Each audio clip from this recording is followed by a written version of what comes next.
আজকে আমি একটা লিঙ্ক যখন পাঠিয়েছিলাম তখন দুটো ভার্স ছিল, আর গালাতীয় 5:16 আর 25 পদ খ্রিস্টেতে চলার বিষয়, দুটো আলাদা আলাদা পদ ছিল। 16 পদে এরকম লেখা ছিল, কিন্তু আমি বলি তোমরা আত্মার বশে চলো, তাহলে মাংসিক অভিলাষ পূর্ণ করবে না। আর 25 পদে ছিল, আমরা যদি পবিত্র আত্মার বশে জীবন ধারণ করি, তবে এসো আমরা আত্মার বশে চলি। দুটো চলার বিষয় আছে। আজকের বিষয় আমরা দেখব খ্রিস্টীয় জীবন, দ্য খ্রিস্টান লাইফ। দেখো, আত্মার দ্বারা জীবনযাপন আর চলার বিষয়টা প্রভু আমাদের সামনে প্রকাশ করছেন। এই বিষয়টা বিশ্বাসীদের জন্য অত্যন্ত গুরুত্বপূর্ণ এবং খ্রিস্টীয় জীবনের জন্য অত্যন্ত গুরুত্বপূর্ণ। আত্মার দ্বারা আমাদের জীবনযাপন ও চলার মধ্যে তিনটে প্রধান বিষয় অন্তর্ভুক্ত আছে। একটা হচ্ছে সর্বসমন্বিত আত্মা, অল ইনক্লুসিভ স্পিরিট। দ্বিতীয় হচ্ছে খ্রিস্টের সর্বসমন্বিত মৃত্যু, all inclusive death of Christ. এবং খ্রিস্টের জীবন উন্মোচনকারী ও জীবন উৎপাদনকারী আত্মা। বাহ্যত আমরা যদি বাইরের দিক থেকে দেখি, অক্ষরের দিক থেকে এই তিনটি বিষয়ের মধ্যে কোনো সম্পর্ক নেই। সর্বসমন্বিত আত্মা, সর্বসমন্বিত মৃত্যু, জীবন উন্মোচনকারী, জীবন উৎপাদনকারী পুনরুত্থান। অক্ষরের দিক থেকে তিনটের মধ্যে কোনো সম্পর্ক নেই, কিন্তু রিয়েলিটিতে, বাস্তবে এই তিনটি বিষয় একত্রে সংমিশ্রিত হয়েছে। দেখো, নতুন নিয়মে আত্মা হলো সংমিশ্রিত আত্মা, কম্পাউন্ড স্পিরিট। এমনকি সংমিশ্রিত হয়ে যাওয়া আত্মা, কম্পাউন্ডেড স্পিরিট। এই বিষয়টা ভালো করে বুঝি।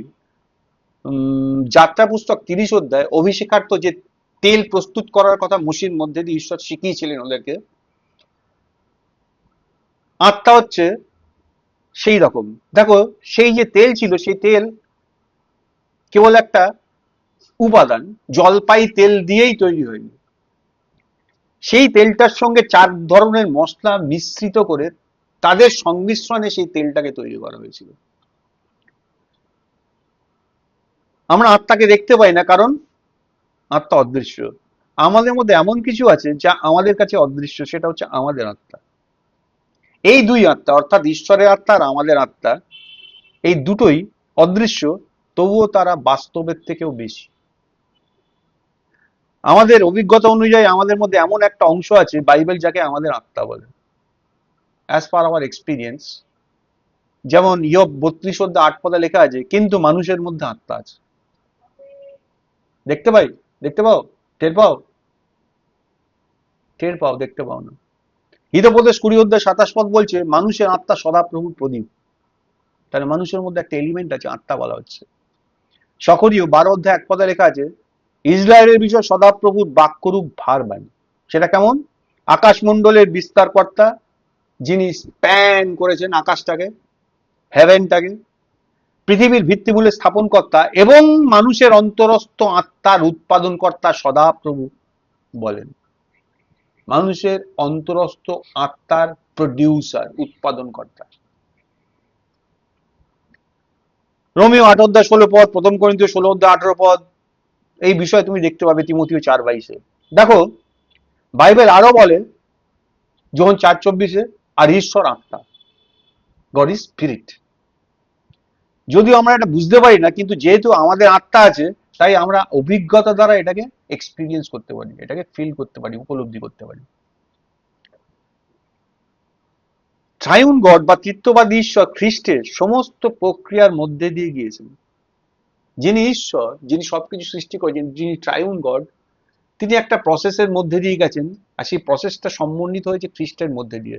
তাহলে খ্রিস্টের মধ্যে দিয়ে তিনি সমস্ত প্রক্রিয়ার মধ্যে দিয়ে গেছেন, কেন? যেন সর্বসমন্বিত সংমিশ্রিত আত্মা হওয়ার জন্য। তিনি আত্মা, আর তিনি এই ফর্মের আত্মা হবার জন্য খ্রিস্টের মধ্যে দিয়ে প্রক্রিয়াজাত হয়েছেন। আজ এই আত্মা আশ্চর্যজনক। তার মধ্যে আমরা ট্রাইউন গড বা তৃত্ববাদী ঈশ্বরকে পাই, এবং তার মধ্যে আমরা উন্নত মানবতাকেও পাই, দ্য হাইয়েস্ট লেভেলের হিউম্যানিটিকেও তার মধ্যে পাই। বাইবেল ছাড়া আমরা বুঝতে পারতাম না যে আত্মার মধ্যে, যিনি ঈশ্বরীয় আত্মা, সেখানে উন্নত মানবতা আছে, সেই উন্নত মানবতা মানে হাইয়েস্ট লেভেলের মানবতা, সর্বোচ্চ মানবতা। আরো এই আত্মার মধ্যে খ্রিস্টের মানবতা তার মানব জীবন সহ আছে। পৃথিবীতে তার বসবাস করাকালীন যে জীবনটা ছিল সেই মানব জীবন সহ এর মধ্যে রয়েছে। এই সমস্ত বিষয় এই আত্মার মধ্যে আছে। এছাড়াও এই আত্মার মধ্যে আরেকটা জিনিস আছে, সেটা হচ্ছে খ্রিস্টের মৃত্যু, ডেথ অফ ক্রাইস্ট। যেহেতু এই খ্রিস্টের মৃত্যু, এই মৃত্যুটা সরল নয়, খুব সিম্পল কোনো ব্যাপার নয়, তাই আমরা এটাকে সর্বসমন্বিত মৃত্যু বলছি, অল ইনক্লুসিভ ডেথ। কেন কোনো মৃত্যু অল ইনক্লুসিভ হতে পারে? কারণ এই মৃত্যু সমস্যাগুলোর সমাধান করেছে এবং মহাবিশ্বের যা কিছু নেগেটিভ বিষয় ছিল সেগুলোকে শেষ করে দিয়েছে। এমন একটা মৃত্যু, যে মৃত্যু এভরি নেগেটিভ যে অ্যাসপেক্টকে, সাবজেক্টকে ডিস্ট্রয় করে দিয়েছে, তাই এটা অল ইনক্লুসিভ ডেথ। এবং এই মৃত্যু শুধু তাই করে সামেনি, এই মৃত্যুও ঈশ্বরীয় জীবনকেও রিলিজ করে দিয়েছে, উন্মুক্ত করে দিয়েছে। ঈশ্বরের যে জীবন, সেই জীবন কেমন আমরা জানি, সেই জীবনটাকে বলা হচ্ছে অনন্ত জীবন, সেটাকে রিলিজ করে দিয়েছে। আমাদের এটা উপলব্ধি করতে হবে যে আত্মার মধ্যে আমাদের এমন এক আশ্চর্যজনক মৃত্যু আছে, এমন একটা মৃত্যু আছে যেই কাজটা করেছে। অবশেষে এই আত্মার মধ্যে আমাদের কাছে খ্রিস্টের জীবন উন্মোচনকারী ও জীবন উৎপাদনকারী একটা পুনরুত্থান আছে, এমন একটা রেজারেকশন আছে যেটা ওই নিউ লাইফটাকে অ্যাচিভ করে দেয়। দেখো, সংমিশ্রিত আত্মার দ্বারা জীবনযাপন ও চলা, এই যে গালাতীয় আমরা যেটা দেখছিলাম 5:16-25 পদ, একটা হচ্ছে জীবনযাপন করা, একটা হচ্ছে চলা। এই উভয়ই আত্মার দ্বারা জীবনযাপন করা ও আত্মার দ্বারা চলার কথা বলে। 25 পদে বলা হয় যে যদি আমরা আত্মার দ্বারা জীবনযাপন করি তবে এসো আমরা আত্মার দ্বারা চলি। এই পদ অনুযায়ী জীবনযাপন একটা বিষয় আর চলা আরেকটা বিষয়। পরিষ্কার হচ্ছে না 25 পদে? আরেকবার বলছি 25 পদটা, যদি আমরা আত্মার দ্বারা জীবনযাপন করি তাহলে জীবনযাপনটা একটা বিষয়, তবে এসো আমরা আত্মার দ্বারা চলি, তাহলে জীবনযাপন একটা বিষয়, চলা একটা বিষয়। পরিষ্কার হয়েছে? বাইবেল যারা ট্রান্সলেট করেছেন, এই অনুবাদকদের জন্য কঠিন হয় এটা সিদ্ধান্ত নেওয়া যে এই পদে কোন আত্মার কথা বলা হয়েছে, এই 25 পদে কোন স্পিরিটের কথা বলা হয়েছে, ঈশ্বরীয় আত্মা নাকি মানবীয় আত্মা, মানবের আত্মা, মানুষের আত্মা। নতুন নিয়মে রিকভারি সংস্করণে আমরা প্রসঙ্গ অনুযায়ী এই পদটাকে বোঝার চেষ্টা করি। দেখো, গালাতীয় 5:25 প্রসঙ্গে পড়ার একটা উপায় হলো আত্মাকে ঈশ্বরীয় আত্মা হিসাবে ব্যাখ্যা করা। তবে অন্যভাবে এই পদকে ব্যাখ্যা ও প্রয়োগ করা সম্ভব। জীবনযাপনের বিষয়ে দুটো দিক আছে। প্রথমত, জীবনযাপন মানে হচ্ছে জীবন পাওয়া, অর্থাৎ জীবনকে গ্রহণ করা। যে কোনোদিন জীবন পায়নি সে কি করে জীবনযাপন করবে? তাহলে জীবনযাপন করার একটা দিক, প্রথম দিক হচ্ছে জীবনকে পাওয়া বা জীবনকে গ্রহণ করা। দ্বিতীয়ত, জীবনযাপন মানে একটা জীবনের ধারা থাকা, একটা ফ্লো অফ লাইফ, একটা ওয়ার্ক অফ লাইফ থাকা, জীবন ধারা থাকা। দেখো, জীবন গ্রহণ করা এক বিষয় আর জীবন ধারা থাকা আরেক বিষয়, দুটো আলাদা আলাদা বিষয়। রোমিও 1:17 পদ, গালাতীয় 3:11 পদ, বা যে এই দুটো পদ যেটা হবক্কুক 2:4 পদ থেকে উদ্ধৃত করা হয়েছিল। কি লেখা হয়েছিল সেখানে? আর বলে যে ধার্মিক বিশ্বাস হেতুই বাঁচবে, তাই তো? অর্থাৎ ধার্মিক বিশ্বাসের দ্বারা জীবন পাবে ও বিশ্বাসের দ্বারাই জীবনযাপন করবে। ধার্মিক ব্যক্তি বিশ্বাস হেতু বাঁচবে, তার মানে ধার্মিক বিশ্বাসের দ্বারা জীবনটা পাবে আর ওই বিশ্বাসের দ্বারাই জীবন যাপন করবে। এই পদগুলো অনুযায়ী আমরা প্রথমে জীবন পাই, তারপরে জীবন যাপন করি। জীবন না পেলে জীবন যাপন করা যায় না। জীবন পাওয়া অবশ্যই ঈশ্বরীয় আত্মার দ্বারা, কিন্তু জীবন যাপন করা অর্থাৎ জীবন ধারা বজায় থাকা বা জীবন ধারা থাকাটা আমাদের আত্মাকে বোঝায়।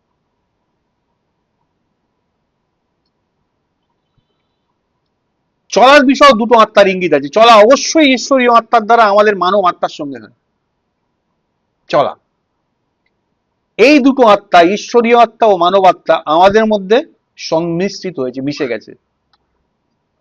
তাই আমরা এই আত্মাকে সংমিশ্রিত আত্মা বলি। রোমিও 8:4 বলে যে ব্যবস্থার ধার্মিক দাবি পূর্ণ হয় আমাদের মধ্যে, যারা মাংস অনুযায়ী চলে না বরং আত্মা অনুযায়ী চলে। ব্যবস্থার যা যা রিকোয়ারমেন্ট সেটা পূর্ণ হয় তাদের মধ্যেই যারা মাংস অনুযায়ী চলে না কিন্তু আত্মা অনুযায়ী চলে।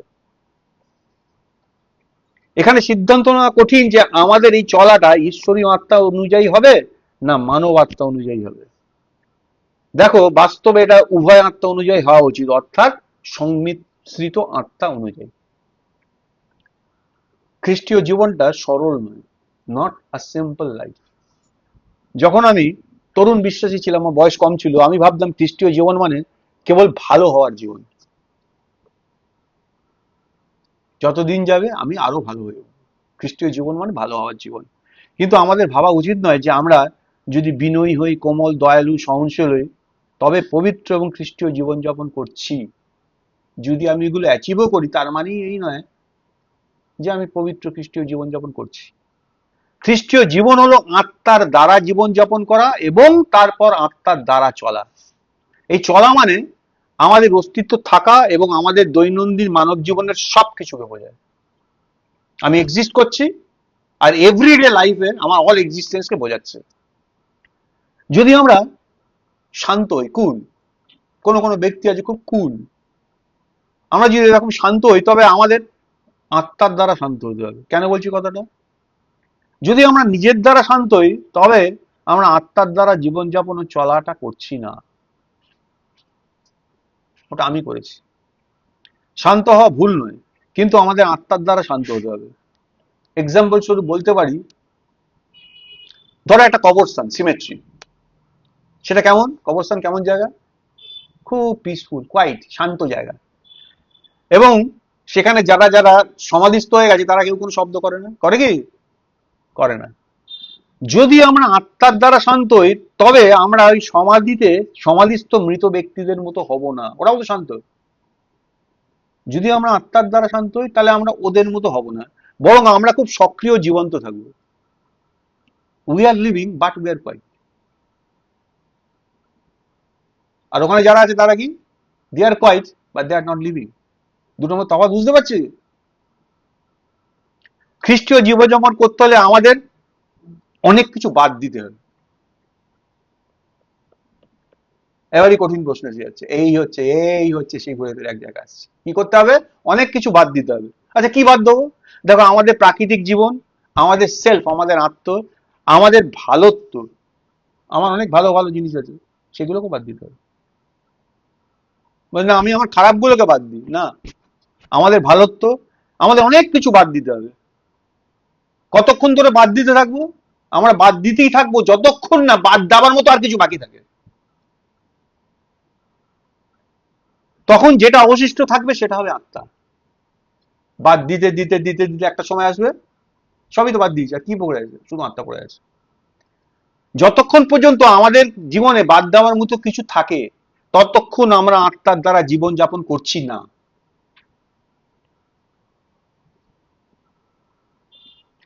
যখন আমরা অন্যদেরকে নমস্কার বা হ্যালো, এখনকার দিনে হ্যালো টালো চলে বেশি, তাই না? হ্যালো হাই, যখন আমরা অন্যদেরকে হ্যালো বলি তখন আমাদের সেটা আত্মার দ্বারা করতে হবে।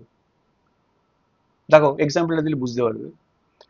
আমাদের জীবনের এমন সূক্ষ্ম বিষয়গুলোকে যদি আমরা টাচ করতে পারি তাহলে আমরা দেখতে পাই যে আমাদের সবাই খুবই ন্যাচারাল, খুব প্রাকৃতিক। কাউকে হ্যালো বলার পরেই আমরা অভ্যাসবশত কেমন আছো কথাটা বলে ফেলি, হ্যালো বা নমস্কার কেমন আছেন বলে ফেলি না? আমরা বলে ফেলি। এই যে বলে ফেলি এটা কোনো সচেতনতা বা উদ্দেশ্য ছাড়াই। যদি নিজেকে প্রশ্ন করো আছে কেন বললে, কোনো সচেতনতা বা কোনো উদ্দেশ্য ছাড়াই এটা আমরা বলে ফেলি। আমরা এই ধরনের কথা আমাদের আত্মার দ্বারা বলি না, কিন্তু চলা মানে আমাদের অস্তিত্ব থাকা, আমাদের এক্সিস্টেন্সটা থাকা, অর্থাৎ আমাদের দৈনন্দিন জীবনের সব কিছুকে বোঝায়। চলা মানে এভরিডে লাইফের এভরিথিং কে বোঝায়, ইনক্লুড করে। এর মানে আমরা এমন একজন মানুষ হওয়া উচিত যে সম্পূর্ণভাবে আত্মার দ্বারা জীবন যাপন করে এবং আত্মার দ্বারা চলে। প্রেরিত পৌল এইটাকে প্র্যাকটিস করতেন, এইটাকে অনুশীলন করতেন। প্রথম তিমোথেও 4:7 পৌল তিমোথীকে নির্দেশ দেন যেন তিমথি নিজেকে ভক্তির জন্য প্র্যাকটিস করেন বা অনুশীলন করেন। ভক্তি হচ্ছে ঈশ্বরের ম্যানিফেস্টেশন, ঈশ্বরের প্রকাশ। প্রথম তিমথিও 3:16 কি লেখা ছিল দেখো, লেখা ছিল, আর ভক্তির নিগূঢ় তত্ত্ব মহৎ। ভক্তি কি? বলছে ভক্তির মধ্যে যেটা আছে তার ডিপ মিনিং অনেক গ্রেট, মহৎ, ইহা সর্বসম্মত। যিনি মাংসে প্রকাশিত হইলেন, নিগূঢ় তত্ত্বটা কি? যিনি মাংসে প্রকাশিত হইলেন, আত্মাতে ধার্মিক প্রতিপন্ন হইলেন, দূতগণের নিকটে দর্শন দিলেন, জাতিগণের মধ্যে প্রচারিত হইলেন, জগতে বিশ্বাস দ্বারা গৃহীত হইলেন এবং সব প্রতাপে ঊর্ধ্বে নীত হইলেন। তাই আমাদের ঈশ্বরের প্রকাশের জন্য নিজেকে অনুশীলন করতে হবে। দ্য ম্যানিফেস্টেশন অফ গড আমার মধ্যে দিয়ে হবে, তোমার মধ্যে দিয়ে হবে। তার জন্য এভরিথিং আমাদেরকে প্র্যাকটিস করতে হবে। তাই যখন আমরা হ্যালো বলি তখন আমাদের জিজ্ঞাসা করতে হবে এটা কি ঈশ্বরের প্রকাশ? কাউকে বলছে হ্যালো বা নমস্কার, এটা কি ঈশ্বর থেকে হচ্ছে, ঈশ্বরের প্রকাশ? যদি উত্তরটা নেগেটিভ হয়, না এটা ঈশ্বরের থেকে আসছে না, তবে আমাদের সেটা বলা উচিত নয়।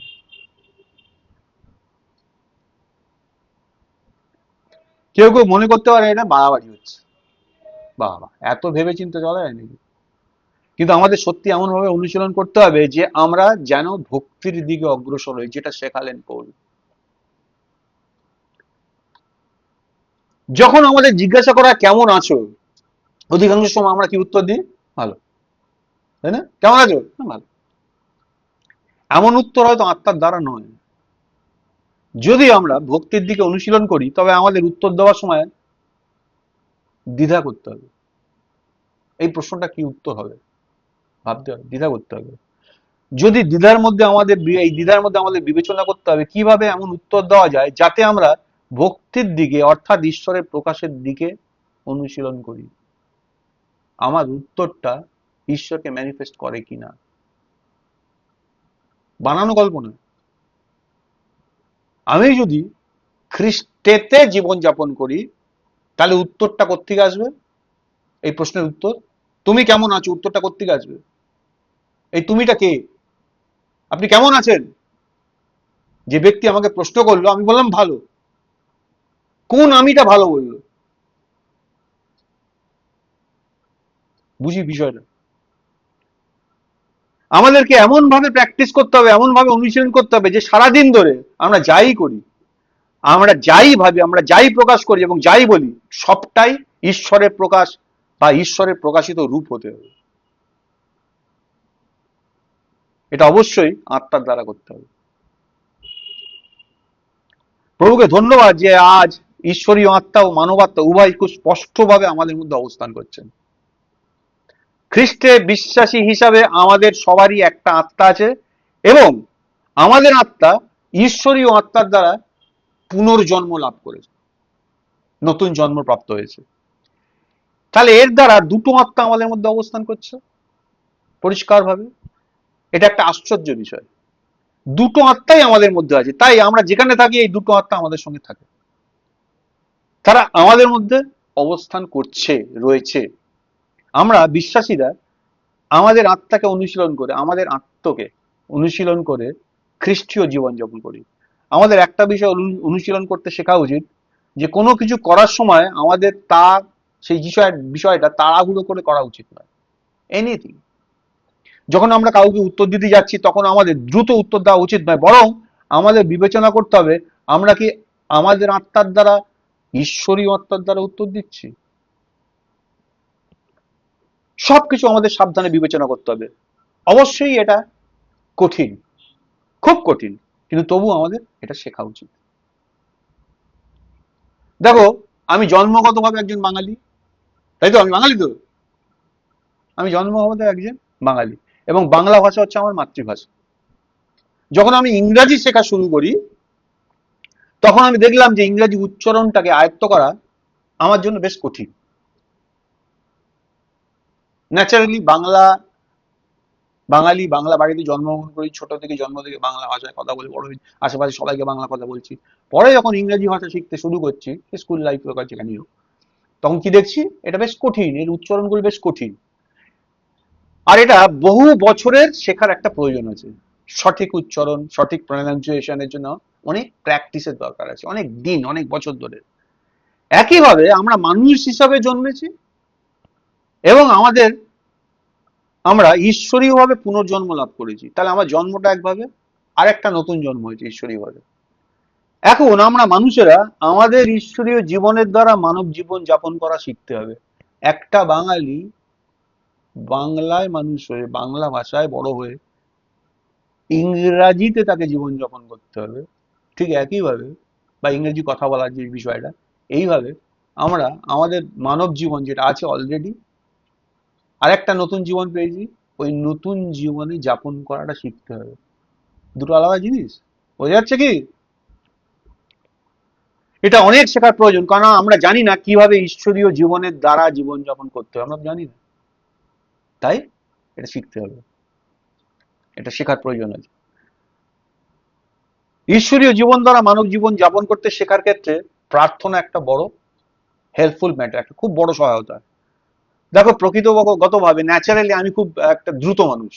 আমি সবকিছু না হুটফাট করে করে ফেলার লোক ছিলাম।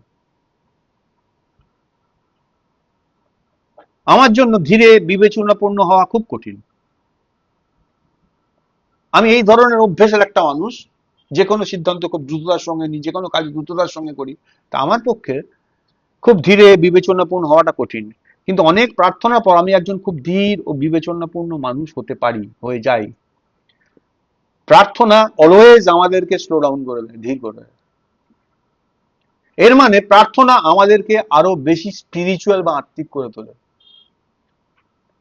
প্রার্থনা আমাদের ঈশ্বরীয় জীবনের দ্বারা মানব জীবনটাকে যাপন করতে বাধ্য করে।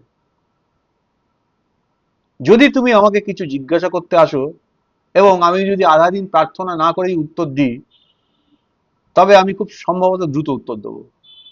কিন্তু যদি তুমি আমার সকালবেলার প্রার্থনার পরেই আমাকে কিছু জিজ্ঞাসা করো, কি বলবো, তখন আমি খুব স্পিরিচুয়াল হব, আত্মিক হব, আমি দ্রুত উত্তর দেব না।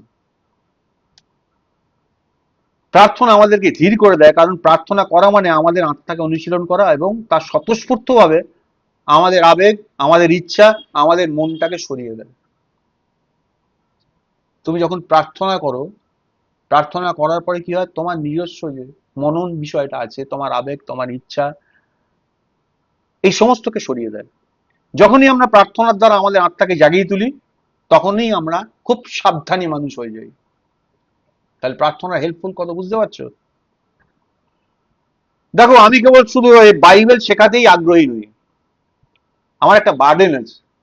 সেই বার্ডেনটা হলো সাধুদেরকে সাহায্য করা, যাতে তারা বুঝতে পারে গালাতীয় 5 অধ্যায় 16 পদ 25 পদে আত্মার দ্বারা জীবনযাপন ও আত্মার দ্বারা চলার বিষয় আসলে পৌল কি লিখেছেন।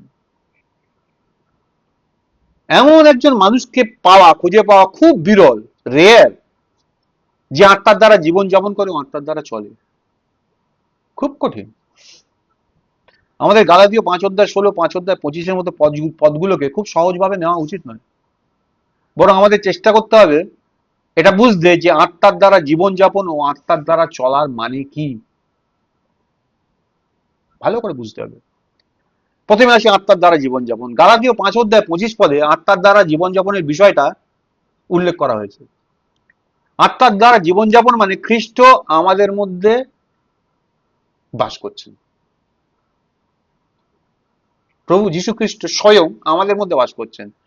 যদি আমরা সবাই একটা ব্যক্তি, ইন্ডিভিজুয়াল, তবুও আমাদের উচিত নয় আমাদের যে আত্ম বা আমাদের সেলফ, সেই আত্মকে ব্যক্তি হিসাবে নিয়ে জীবনযাপন করে। আমাদের অবশ্যই অন্য একজন ব্যক্তির দ্বারা জীবনযাপন করতে হবে। খ্রিস্টীয় জীবন হলো এমন একটা জীবন যেখানে আমরা অন্য একজন ব্যক্তির দ্বারা জীবনযাপন করি। এটা হচ্ছে খ্রিস্টীয় জীবন। যতক্ষণ আমরা আমাদের আত্মকে ব্যক্তি হিসাবে নিয়ে জীবনযাপন করি, যেটা আমরা করে থাকি, সেটা খ্রিস্টীয় জীবন নয়। পরিষ্কার কথা। যতক্ষণ আমরা আমাদের সেলফকে, আমাদের আত্মকে নিয়ে আমরা জীবনযাপন করি, ততক্ষণ সেটা খ্রিস্টীয় জীবন নয়, হতে পারে না।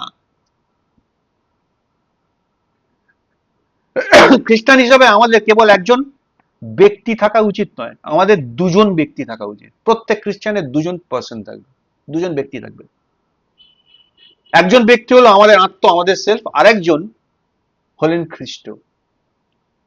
এই খ্রিস্ট যিনি আমাদের মধ্যে ব্যক্তি হিসাবে আছেন, তিনি এই যে কথাটা বলছি ভাবতে কিরম লাগছে, তিনি নিউমেটিক, তিনি আত্মা। 2 Corinthians 3:17 মনে করো। আর প্রভুই সেই আত্মা, আর যেখানে প্রভুর আত্মা সেখানেই স্বাধীনতা। তাহলে তিনি কি হিসাবে আমাদের মধ্যে এক্সিস্ট করছেন? নিউমেটিক কথাটার অর্থ হচ্ছে, গ্রিক ওয়ার্ড থেকে এসেছে, মানে বায়বীয়, হাওয়ার মতো একটা বিষয়।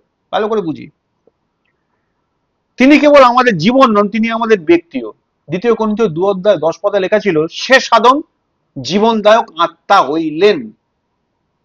তাহলে একটা ফরমেশন চেঞ্জ করা দেখতে পাচ্ছি, জীবনদায়ক আত্মা হইলেন। এই আত্মা, জীবনদায়ক আত্মা মানে একটা নিউমেটিক ফর্ম দেখতে পাচ্ছি। খ্রিস্টকে আমাদের জীবন হিসাবে নিয়ে জীবনযাপনের কথা বলাটা কিছুটা অ্যাবস্ট্রাক্ট মনে হতে পারে। একজন ব্যক্তি আরেকজন ব্যক্তিকে তার জীবন হিসাবে নিয়ে কিভাবে জীবনযাপন করবে, একটা বিমূর্ত ব্যাপার, একটা অ্যাবস্ট্রাক্ট মনে হতে পারে। কিন্তু খ্রিস্টকে আমাদের ব্যক্তি হিসাবে নিয়ে জীবনযাপন করার কথা বলাটা অনেক বেশি স্পষ্ট। মানে খ্রিস্টকে আমার জীবন হিসাবে নিয়ে আমি চলি, এটা অ্যাবস্ট্রাক্ট লাগছে। কিন্তু খ্রিস্টকে আমার ব্যক্তি হিসাবে নিয়ে চলি, হি ইজ মাই পার্সন, অনেকটা সহজ বোঝা। আমরা খ্রিস্টকে আমাদের জীবন হিসাবে নিয়ে জীবনযাপন করছি কিনা সেটা জানা কঠিন, কিন্তু খ্রিস্টকে আমরা আমাদের ব্যক্তি হিসাবে নিয়ে জীবনযাপন করছি কিনা সেটা জানা কিন্তু খুবই পরিষ্কার। আমার জীবন কি খ্রিস্টীয় জীবন জানাটা কঠিন, কিন্তু আমার ব্যক্তি কি খ্রিস্ট জানাটা ইজি। আমাদের আত্ম দ্বারা, মানে সেলফ যেটা কথা বলছিলাম, জীবনযাপন করা বা খ্রিস্ট দ্বারা জীবনযাপন করা মানে হচ্ছে দুটো ব্যক্তি আছে যাদের দ্বারা আমরা জীবনযাপন করতে পারি। আমি একটা ব্যক্তি, আমি একটা পার্সন হিসেবে আমায় দেখতে পাচ্ছ, আমি আমার দ্বারা জীবনযাপন করতে পারি, আমি খ্রিস্টের দ্বারাও জীবনযাপন করতে পারি। পারি তো? ইজিলি করতে পারি, দুটো দ্বারাই করতে পারি। আমাদের উচিত নয় ওই সেলফ বা আত্মর দ্বারা জীবনযাপন করা, আমাদের উচিত অন্য একজন ব্যক্তি, সেই অন্য একজন ব্যক্তি তার দ্বারা জীবনযাপন করা, যাকে খ্রিস্ট বলছি, যিনি খ্রিস্ট। খ্রিস্ট আমাদের মধ্যে বাস করছেন, অর্থাৎ খ্রিস্টকে জীবনযাপন করা। এই যে পুনরুত্থানে তিনি যে উঠলেন, এই নিউমেটিক খ্রিস্ট, বায়বীয় খ্রিস্ট, যাতে খ্রিস্ট আমাদের মধ্যে মহিমান্বিত হন। আত্মার দ্বারা জীবনযাপন মানে খ্রিস্ট আমাদের মধ্যে বাস করছেন। গালাতীয় 2:20 প্রথম অংশটা, খ্রিস্ট আমাদের মধ্যে বাস করছেন। অর্থাৎ খ্রিস্টকে জীবনযাপন করা, পুনরুত্থানের খ্রিস্টকে, যাতে খ্রিস্ট আমাদের মধ্যে মহিমান্বিত হন, সেই খ্রিস্ট গ্লোরিফাইড হন।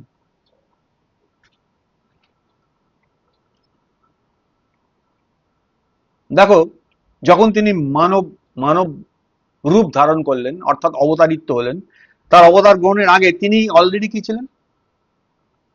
যীশু খ্রিস্ট মানুষ হিসেবে পৃথিবীতে প্রকাশিত হওয়ার আগে তিনি কি ছিলেন? তিনি ছিলেন না ছিলেন না? জন তো বলছে, জন 1:1 আদিতে বাক্য ছিল, বাক্য ঈশ্বরের কাছে ছিল, বাক্য ঈশ্বর ছিল, আর সেই বাক্য পরে মাংসে মূর্তি হলো। তাহলে অবতার রূপে, মানব রূপে তিনি আসার আগে তার অবস্থান কি ছিল? তিনি ছিলেন স্পিরিট, আত্মা।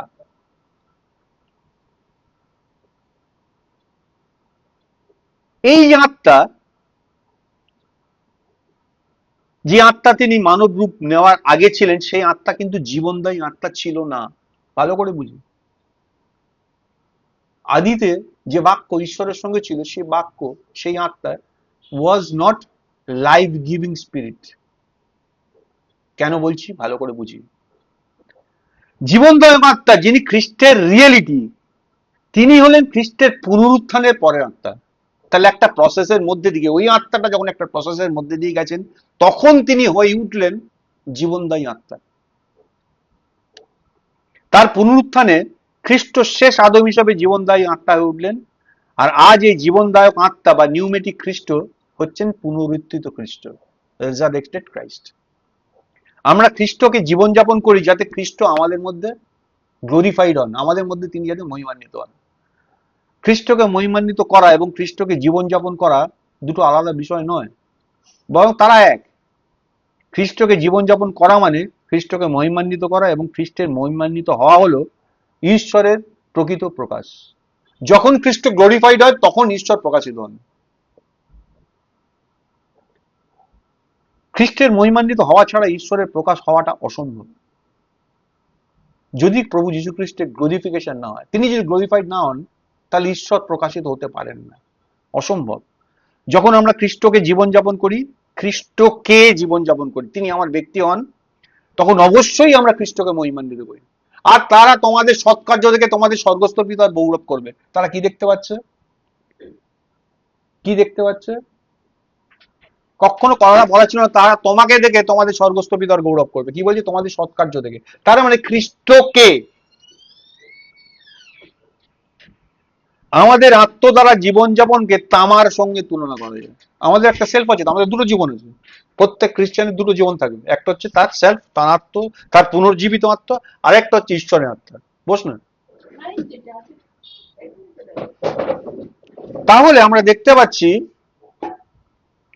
আমাদের আত্মার দ্বারা জীবনযাপন করাটাকে তামা, কপারের সঙ্গে তুলনা করা যায়। কম্পারেটিভলি খ্রিস্টকে জীবনযাপনটাকে সোনার বা গোল্ডের সঙ্গে তুলনা করা যায়। একটা তামার, একটা সোনার। কেন বলছি? বেস্ট কোয়ালিটি কপার, সর্বোত্তম তামা দেখতে অনেকটা সোনার মতো হতে পারে, ঝকঝকে একদম। কিছু কিছু সাধুর জীবন আছে, খ্রিস্টীয় ব্যক্তি, সাধু সন্ত, তাদের জীবনটা দেখে বোঝা কঠিন হতে পারে কি তারা কি নিজেদের প্রকাশ করছেন নাকি ঈশ্বর প্রকাশিত হচ্ছেন।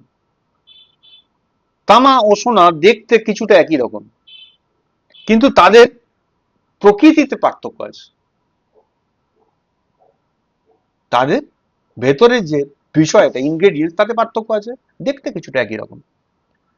তাদের শান্ত ও সাবধানী প্রকৃতিক গঠনের কারণে কিছু কিছু সাধু আছেন যারা খুব শান্ত, যারা স্থিতধী, এটা তাদের ন্যাচারালি তাদের মধ্যে থেকে কেটে এসছে। এই প্রাকৃতিক গঠনের কারণে কিছু সাধু তাদের জীবনে খ্রিস্টের মতো মনে হতে পারে। এমন অনেক ব্যক্তি আছেন, কিন্তু বাস্তবে তাদের জীবনটা হয়তো খ্রিস্টের জীবন নয়, বরং তাদের নিজেদের জীবন। এটা হতে পারে। উল্টো দিক থেকে যদি দেখি, একজন খুব সক্রিয়, খুব অ্যাক্টিভ এবং প্রচুর ভুলভাল কাজ করে, এমন ব্যক্তির ক্ষেত্রে বোঝা সহজ হয় তিনি খ্রিস্টকে জীবনযাপন করছেন না নিজেকে। বুঝতে পারছি আমি কি বলছি? একজন লোক আছে জন্মগতভাবে খুব স্থিতধী শান্ত, সে প্রভুর লোক। আরেকজন লোক আছে দুম দাঁড়াক্কা কাজ করে, ম্যাক্সিমাম ভুল করে। যে খুব স্থিতধী শান্ত, তার জীবনযাপন থেকে সেই জীবনযাপনটা খ্রিস্টের প্রকাশ না তার নিজের জীবন, বোঝাটা কঠিন হতে পারে। কিন্তু যে লোকটা দুম দাঁড়াক্কা কাজ করে এবং ভুল করে, যেটা তার ন্যাচারাল লাইফ, সেটা দেখে বোঝা অনেক সহজ হতে পারে এটা খ্রিস্টের প্রকাশ হতেই পারে না। বুঝতে পারছো? এটা হচ্ছে তামার সোনার মধ্যে তফাৎটা। আমাদের ব্যক্তি হিসাবে গ্রহণ করা আত্মার দ্বারা জীবনযাপন করা মানে আত্মাকে, অর্থাৎ পুনরুত্থিত খ্রিস্টের উপলব্ধি, যেটা সেই উপলব্ধিটাকে আমাদের ব্যক্তি হিসাবে গ্রহণ করা। He is our person. গালাতীয় 2:20 প্রথম অংশে লেখা ছিল, খ্রিস্টের সহিত আমি ক্রুশারোপিত হয়েছি, আমি আর জীবিত নই, খ্রিস্টই আমাদের জীবিত আছে। আত্মার দ্বারা জীবনযাপন মানে খ্রিস্ট আমাদের মধ্যে বাস করছেন, এবং এর মানে আত্মাকে আমাদের ব্যক্তি হিসাবে গ্রহণ করে। সেই যে খ্রিস্ট যিনি আমার মধ্যে বাস করছেন as a new made spirit, তাকে আমাদের ব্যক্তি হিসাবে গ্রহণ করে। দেখো, খ্রিস্টীয় চলার দুটো দিক আছে, দুটো অ্যাসপেক্ট। জীবনযাপন মানে জীবন থাকা। মরা মানুষ কি জীবনযাপন করতে পারে? পারে? তার কোনো জীবন ধারা থাকে? তার কোনো অ্যাক্টিভিটিস, কাজ, প্রক্রিয়া কিছু থাকে? থাকে না। তাহলে জীবনযাপন মানে হচ্ছে জীবন থাকা, কিন্তু চলা মানে তার এক্সিস্টেন্স থাকা, তার অস্তিত্ব থাকা। গালাতীয় 5:16 আর 5:25 এই চলা শব্দের জন্য দুটি আলাদা আলাদা করে গ্রিক শব্দ ব্যবহৃত করা হয়েছে। এই দুটো চলা গ্রিক ট্রান্সলেশনে দুটো আলাদা ওয়ার্ড। 16 যেটা আমরা দেখলাম, কিন্তু আমি বলি তোমরা আত্মার বশে চলো, তাহলে মাংসের অভিলাষ পূর্ণ করবে না, এই চলার কথা। আর 25 বলা হয়েছে, আমরা যদি আত্মার বশে জীবন ধারণ করি তবে এইসব আমরা আত্মার বশে চলি। এই চলা, এগুলো খ্রিস্টীয় চলার দুটো দিককে নির্দেশ করে, দুটো আলাদা চলা। একটা হচ্ছে আমাদের দৈনন্দিন জীবনে সাধারণ চলা, এভরিডে লাইফে আমাদের একটা চলা আছে। এই যে প্রথম শব্দ গালাতীয় 5:16 প্রথম অংশে যেটা ব্যবহার করা হয়েছে, আমি বলি তোমরা আত্মার বশে চলো, এই চলাটা আমাদের দৈনন্দিন জীবনের সাধারণ চলাকে বোঝায়, অর্থাৎ একটা সাধারণ অভ্যেসগত এভরিডে লাইফ, সাধারণ অভ্যেসগত দৈনন্দিন চলা। এই চলার উল্লেখটা রোমিও 6:4 আছে। যেমন, অতএব আমরা তার মৃত্যুর উদ্দেশ্যে বাপ্তিস্ম দ্বারা তাহার সহিত সমাধি প্রাপ্ত হইয়াছি, যেন খ্রিস্ট যেমন পিতার মহিমা দ্বারা মৃতগণের মধ্যে হইতে উত্থাপিত হইলেন, তেমনি আমরাও জীবনের নতুনত্বে চলি।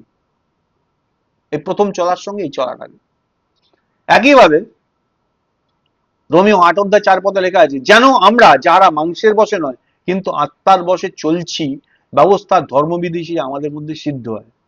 চলা, প্রথম চলার কথা বলছি। ফিলিপিও 3:17-18, ভাতৃগণ তোমরা সকলে মিলিয়া, পৌল বলছেন আমার অনুকারী হও। ভালো করে শোনো, ভাতৃগণ তোমরা সকলে মিলিয়ে আমার অনুকারী হও, এবং আমরা যেমন তোমাদের আদর্শ তেমনি আমাদের ন্যায় যারা চলে, একটা চলার কথা বলছে, আমাদের মতো যারা চলে তাদের প্রতি দৃষ্টি রাখো। 18 বলছে, কেননা অনেকে এমন চলিতেছে যাহাদের বিষয়ে তোমাদেরকে বারবার বলিয়াছি এবং এখনো রোদন করিতে করিতে বলিতেছি, তারা খ্রিস্টের ক্রুশের শত্রু। তাহলে চলা আছে, চলাটাকে ফলো করতে বলছি।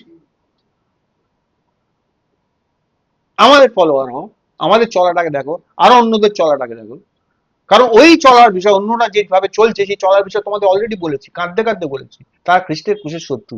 তার মানে এই যে চলা, that is the lifestyle, that is the lifestyle. এই চলাটা মানে লাইফস্টাইল, দৈনন্দিন জীবনে চলার কথা বলছি। এই পথগুলিতে চলা মানে আমাদের দৈনন্দিন জীবনের সাধারণ চলা, এভরিডে লাইফে আমরা কিভাবে চলি। তাহলে এভরিডে লাইফে দুরকম চলা যায়, একটা হচ্ছে পৌলের মতো, পৌল বলছে ওটাকে ফলো করো, ওটাকে শেখো।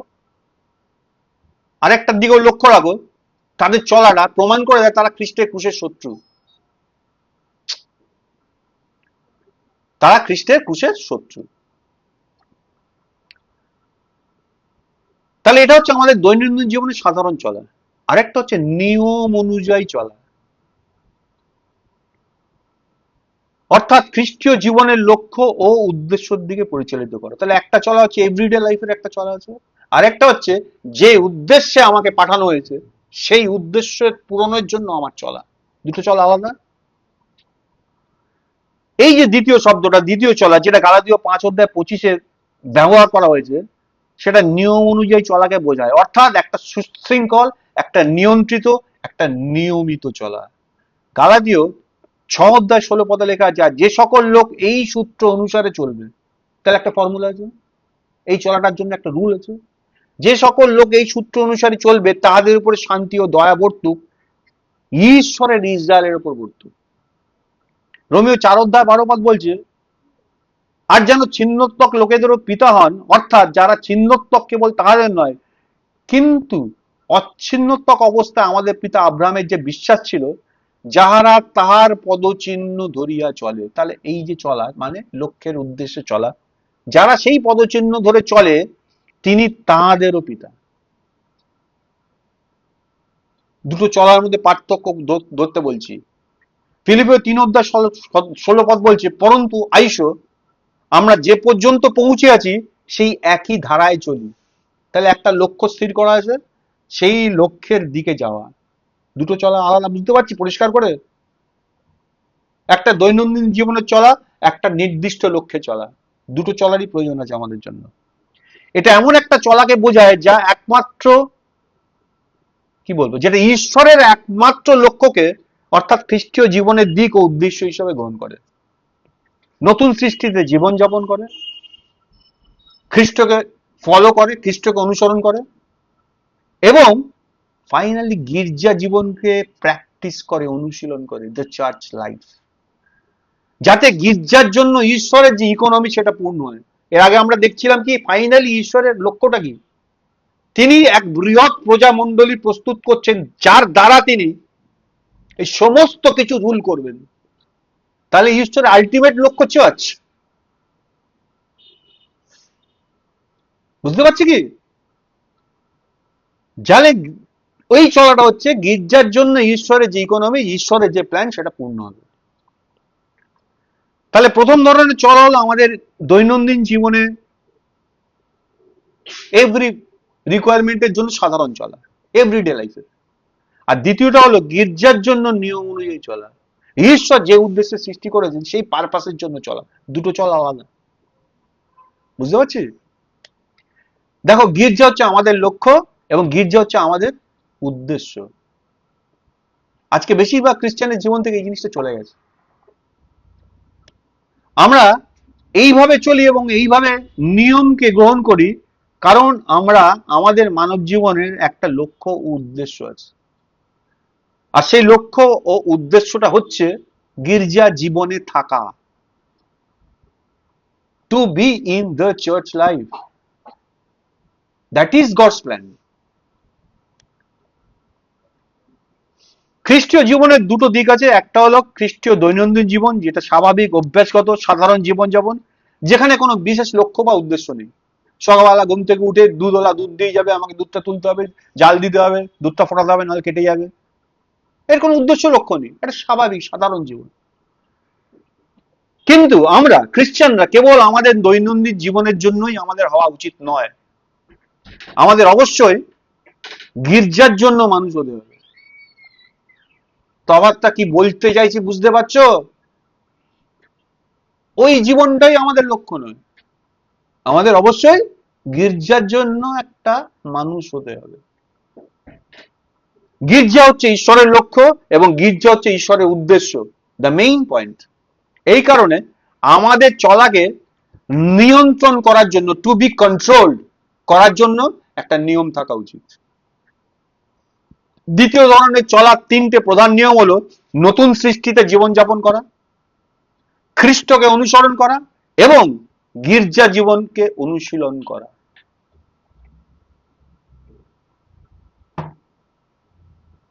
যাতে গির্জার জন্য ঈশ্বরের যে পরিকল্পনা, ঈশ্বরের ইকোনমি, সেটা পূর্ণ হয়। আমাদের এই পৃথিবীতে আছে, আমাদের লক্ষ্য কি?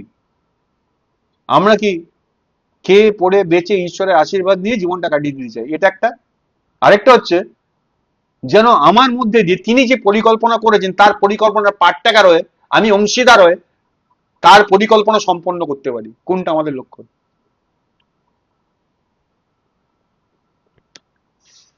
এবার আছে গির্জা জীবনের একটা নিয়ম।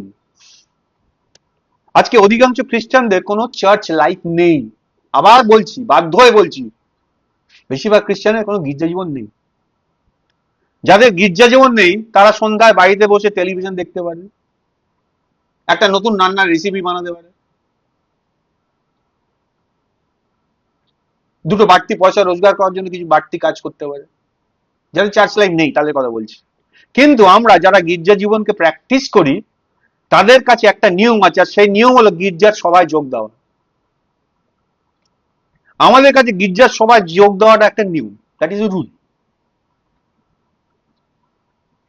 যেটা নিয়ম সেটা পালন করতে হয়, আর সেটা যার কাছে নিয়ম না সেটা পালন না করলেও চলে। দুটো জিনিসের তফাৎ বোঝাবার চেষ্টা করছি।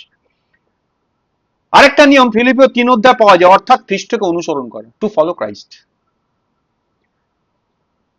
12 আর 16 পদে আমরা গালাতীয় দেখছিলাম, পৌল খ্রিস্টকে অনুসরণ করাকে একটা নিয়ম করেছেন, টু ফলো ক্রাইস্ট, তার জন্য একটা রুলকে ইমপ্লিমেন্ট করেছেন।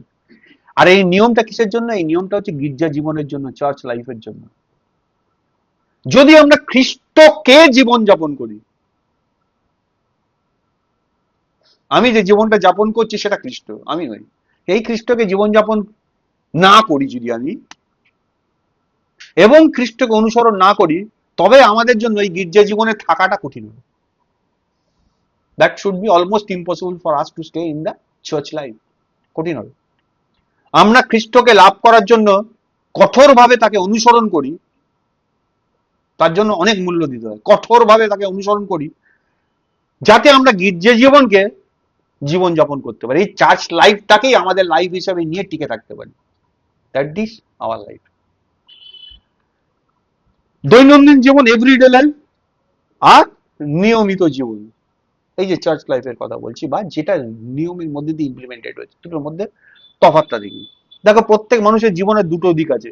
একটা হচ্ছে তার সাধারণ দৈনন্দিন জীবন, আর একটা হচ্ছে তার কর্মজীবন, অর্থাৎ daily life and professional life. ভালো করে বুঝি, সহজভাবে ঈশ্বর আমাদের বুঝিয়ে দেবেন। দুটো জীবন আছে, একটা প্রফেশনাল লাইফ আছে, একটা ডেইলি লাইফ আছে। তফাৎটা ধরিয়ে দিচ্ছি। ধরো একজন ব্যবসায়ী বা একজন চাকরিজীবীকে প্রত্যেক দিন সকালে একটা নির্দিষ্ট সময়, সপ্তাহ অন্তত 5 দিন তাকে অফিস যেতে হয় বা তার কাজে যেতে হয়। তারপর শনিবার সকালে সে কিছুটা বেশি সময় বিছানায় থাকতে পারে। প্রত্যেক দিন হয়তো সকাল 7টার মধ্যে উঠে তাকে রেডি হয়ে বেরিয়ে যেতে হয়। শনিবারের ক্ষেত্রে সেই নিয়মটা অ্যাপ্লিকেবল হয় না। তাহলে যাকে 6টার সময় উঠে 7টার মধ্যে রেডি হয়ে 7:30টার মধ্যে বেরোতে হয়, তাকে যে রুলগুলো ফলো করতে হয়, যে নিয়মটা ফলো করতে হয়, যথেষ্ট সুশৃঙ্খলতার সঙ্গে সেটা ফলো করতে হয়। কিন্তু শনিবার দিনকে সে যদি ওটা ফলো না করে, তার কোনো প্রবলেম হয়? বলে না, আজকে একটু 9টা অব্দি বিছানায় থাকবো, থাকতেই পারে। শনিবারেও সে জীবনযাপন করে, করে না? সোম মঙ্গল বুধ বৃহস্পতি শুক্রতে সে একটা জীবনযাপন করে তো, শনিবারও সে জীবনযাপন করে। কিন্তু তার কাজের জন্য সেটা নয়, অর্থাৎ তার প্রফেশনাল লাইফ বা তার কর্মজীবনের জন্য তার শনিবারের জীবনযাপনটা সে করে না, বরং ওই দিনকে সে একটা সাধারণ দৈনন্দিন জীবনযাপন করে। তাই প্রত্যেক মানুষকে দুটি ধরনের জীবনযাপন করতে হয়। কত ধরনের? দু ধরনের। একটা তার সাধারণ দৈনন্দিন জীবনের জন্য, আর অন্যটা তার কাজের জন্য। মানুষ বলছে আমি তো রিটায়ার করে গেছি। একটা তার সাধারণ দৈনন্দিন জীবনের জন্য, আর একটা তার কাজের জন্য, অর্থাৎ তার উদ্দেশ্য, তার লক্ষ্য পূরণের জন্য। যে রিটায়ার করে গেছি সেইভাবে ভাবতে পারি না। আমাদের কাজের জীবন কোনটা? যে উদ্দেশ্যে আমাকে পাঠানো হচ্ছে। অফিসে যখন কাজ করি, একটা মানুষ যখন চাকরি করে, তার উদ্দেশ্য কি? সে কি করে? তার অথরিটি তার জন্য যেটা করে দিয়েছে সেই লক্ষ্য তাকে পূরণ করতে হয়, তাই না? আমাদের অথরিটিকে, হু ইজ আওয়ার অথরিটি? ঈশ্বর আমাদেরকে পৃথিবীর বুকে পাঠিয়েছেন, রেখেছেন, এক্সিস্ট করতে দিচ্ছেন তার লক্ষ্য পূরণের জন্য। বুঝতে পারছি কি? সেটা হচ্ছে আমাদের কর্মজীবন, আর একটা দৈনন্দিন জীবন। তাহলে প্রত্যেক মানুষের দুটো ধরনের জীবনযাপন করতে হয়। একটা তার সাধারণ দৈনন্দিন জীবনযাপনের জন্য, আরেকটা তার কাজের জন্য, তার উদ্দেশ্যের জন্য, তার লক্ষ্য পূরণের জন্য। আমাদের খ্রিস্টানদেরও দুটো ধরনের চলা থাকা উচিত। প্রথমটা হলো আমাদের সাধারণ দৈনন্দিন খ্রিস্টীয় জীবন, everyday Christian life, regular life. আর দ্বিতীয়টা হলো, আচ্ছা প্রথমটা আগে বলে দিই, তাহলে একটা সাধারণ জীবন, এভরিডে লাইফ, সেটাও খ্রিস্টীয় জীবন। এই যে এই খ্রিস্টীয় জীবনটা কেমন? এই চলাটাও স্পেশাল চলে। যেমন আমরা আমাদের, কি বলবো, অনেকে আছে টেম্পার লুজ করে ফেলে। আমারই যেটা ভয়ঙ্কর ভাবে, প্রভুকে বারবার বলছি, এই যে জিনিসটা, আমি যখন সেলফে থাকি, আমি যখন আত্মীয়তে থাকি, আমি দেখি, আমি দেখে যাই। এই যে রেগে যাচ্ছি আমি, মানে মানে আমি আমাতে জীবনটা, আমার সেলফে আমি চলছি বলে রেগে যাচ্ছি। ওই জীবনটা যদি খ্রিস্টতে থেকে করি, অর্থাৎ খ্রিস্টকে জীবনযাপন করি, তাহলে কি আমি রাখতাম? আমি আর জীবিত নেই, খ্রিস্টই আমাদের জীবিত আছে। আমার রাগ করার কিছু আছে কি? তাহলে একটা অনুশীলনের পাশে, এটা হচ্ছে দৈনন্দিন জীবনের চলা।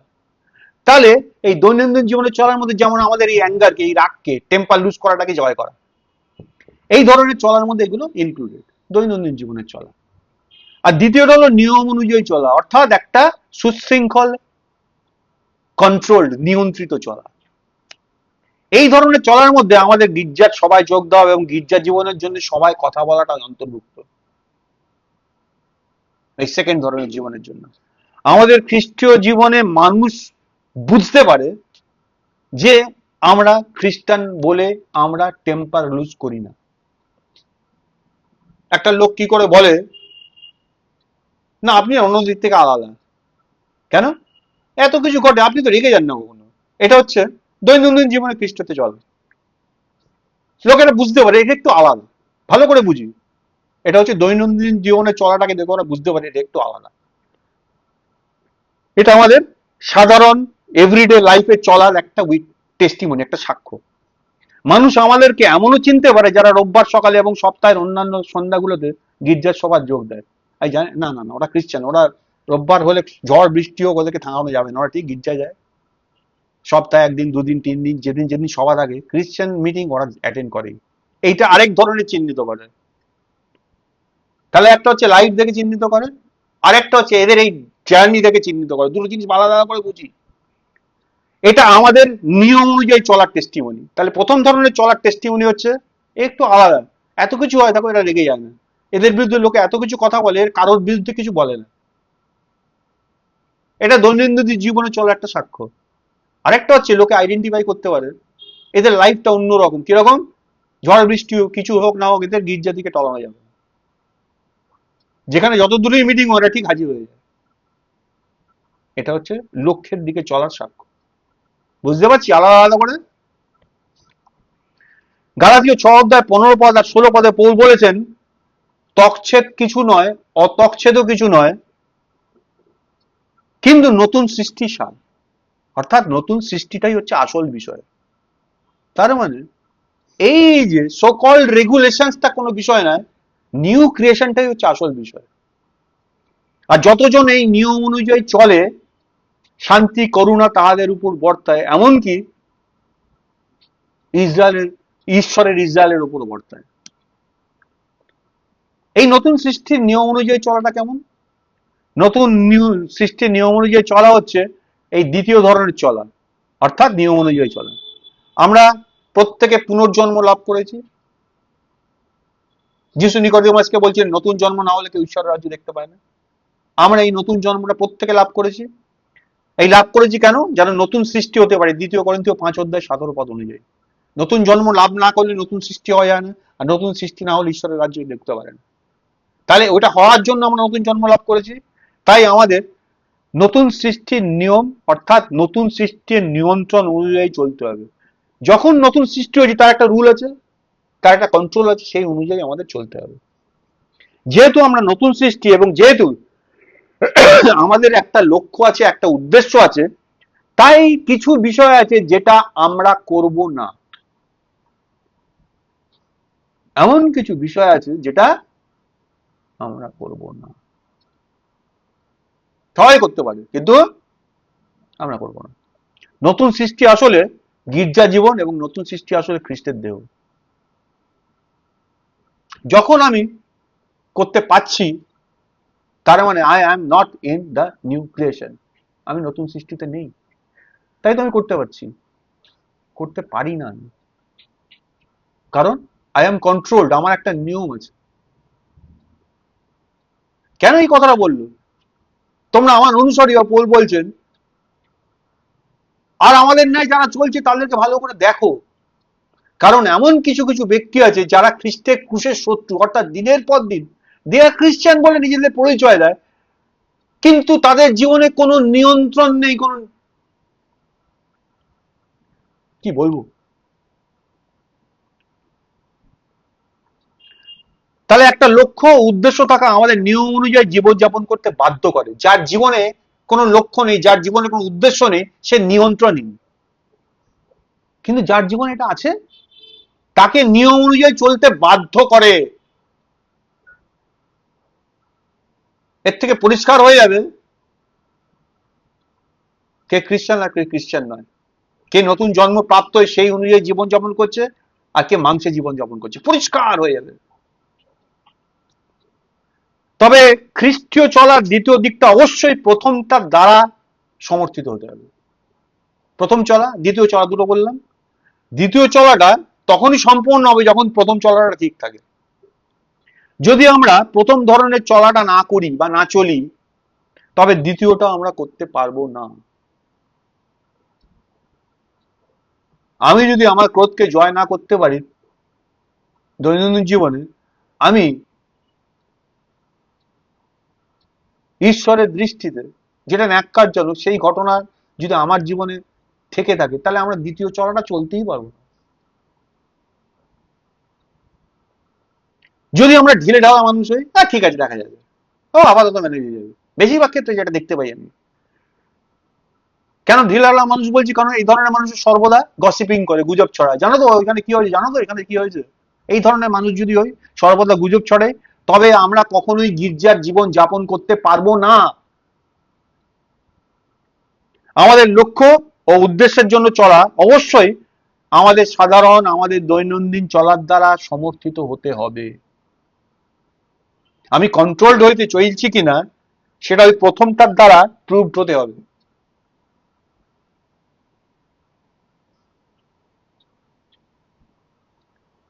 খ্রিস্টের পুনরুত্থানে তার ক্রুশবিদ্ধতার মধ্যে দিয়ে এবং সংমিশ্রিত আত্মার দ্বারা চলা, এই বিষয়টা হচ্ছে লক্ষ্য।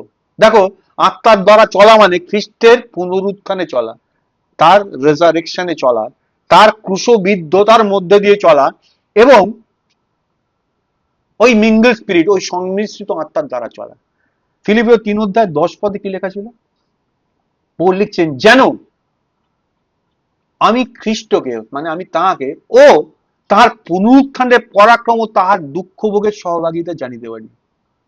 আমরা কি এইভাবে কখনো ভাবি? প্রভু প্রার্থনা করি যেন তোমাকে, তোমার পাওয়ারকে, তোমার বিষয়টাকে জানতে পারি। পৌল কি বলছেন? এইগুলো তো তিনি জানতে চাইছেন, তার সঙ্গে সঙ্গে কি তার দুঃখ ভাগের সহভাগিতা, খ্রিস্টের সাফারিং কে জানতে চাইছে। আবার বলছি, আমি যেন তাহাকে তার পুনরুত্থানের পরাক্রম তার দুঃখ ভাগের সহভাগিতা জানিতে পারি, এই রূপে তাহার মৃত্যুর সমরূপ হইল।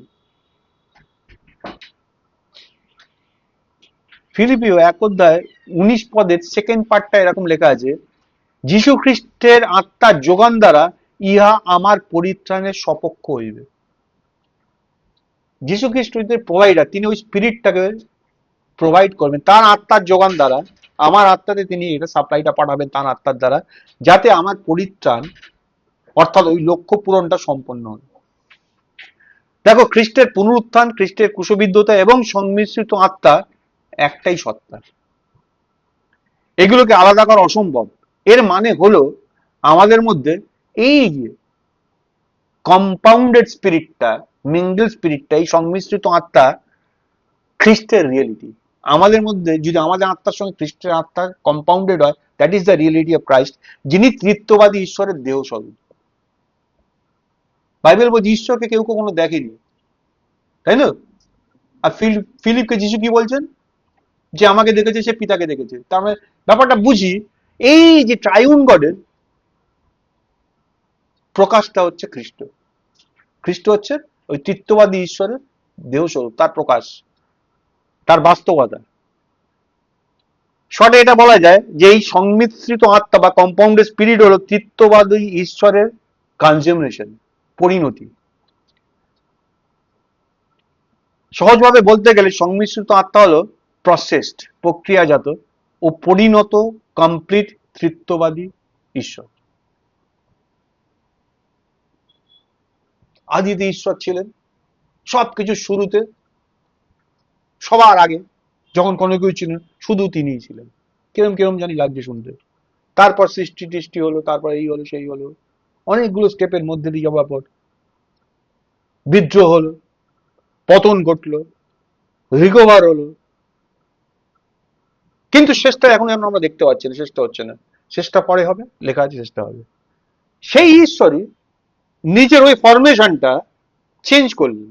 এই শেষটা হতে গেলে কি হতে হবে? যাদেরকে নিয়ে তিনি এই পরিকল্পনা করেছেন তাদেরকে তার মতো হতে হবে। কিভাবে সেটা সম্ভব? তো তাদেরকে তার মতো হওয়ার জন্য তিনি নিজেকে প্রক্রিয়াজাত করলেন, প্রসেসড।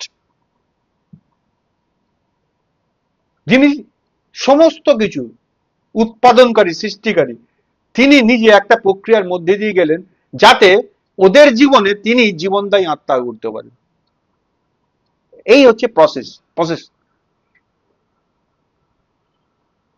এই আত্মা কখনো খ্রিস্টের ক্রুশবিদ্ধতা ছাড়া কাজ করে না। অলওয়েজ এই আত্মা কাজ করে কিসের মধ্যে দিয়ে? ক্রুসিফিকশন অফ ক্রাইস্টের মধ্যে দিয়ে। তাই এই আত্মা সর্বদা আমাদেরকে কি করে? আনন্দ দেয়, তাই তো? না, এই আত্মা সর্বদা আমাদেরকে মৃত্যুর মধ্যে নিয়ে যায়। মৃত্যুর মধ্যে না গেলে পুনরুত্থান দেখতেই পাবেন, জানতেই পারবেন। এই প্রক্রিয়াজাত আত্মা সর্বদা আমাদেরকে মৃত্যুর মধ্যে দিয়ে নিয়ে যায়। 2 করিন্থীয় 4:10-12 কি লিখছে? ও, আমরা সর্বদা এই রে যিশুর মৃত্যু বহন করিয়া বেড়াইতেছি। বলতে পারি কথাটা আমরা? আমরা সর্বদা এই দেহ যিশুর মৃত্যু বরণ করিয়া বেড়াইতেছি। কেন বলছে? যেন যিশুর জীবনও আমাদের দেহ প্রকাশ পায়। তুমি যদি ওই মৃত্যুকে ক্যারি না করতে পারো, তাহলে যিশুর পুনরুত্থিত জীবনকে কখনো তুমি প্রকাশ করতে পারবে না।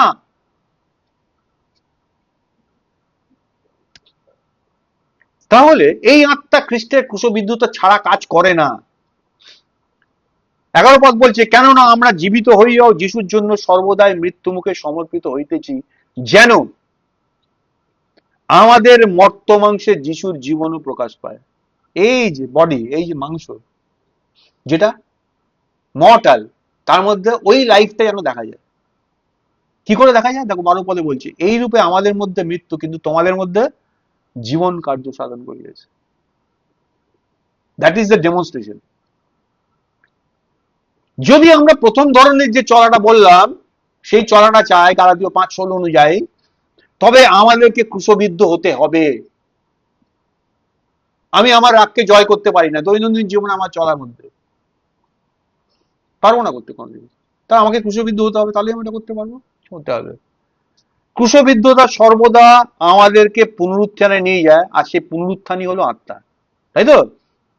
একইভাবে যদি আমরা দ্বিতীয় ধরনের চলাটা চাই, তাহলে আমাদেরকে ক্রুশবিদ্ধ হতে হবে। তার মানে একবার কি দেখতে পাচ্ছি? ক্রুশবিদ্ধতা সর্বদাই আমাদেরকে পুনরুত্থানের মধ্যে নিয়ে যায়, আর সেই রেজারেকশন হচ্ছে এই স্পিরিট, এই আত্মা। এই তিনটে বিষয়, অর্থাৎ আত্মা, খ্রিস্টের ক্রুশবিদ্ধতা এবং খ্রিস্টের পুনরুত্থান।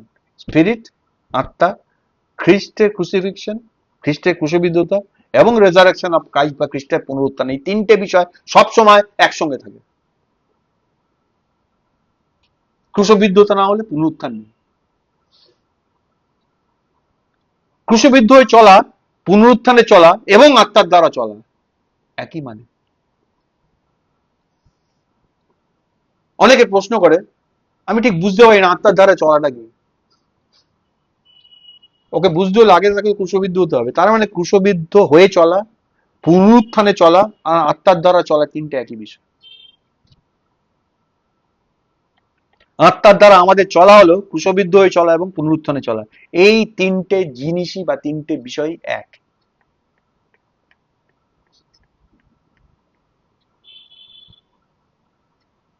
বুঝতে পারছো কি? কথাটা বোঝা যাচ্ছে? তোমার কাছে অন্যায় ভাবে আমি একটা কিছু ডিমান্ড করছি, কি করবে তুমি?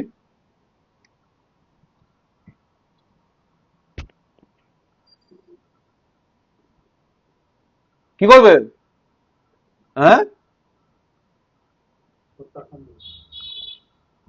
বলছে প্রত্যাখ্যান করবে। আর কি হবে? আর কি করবে?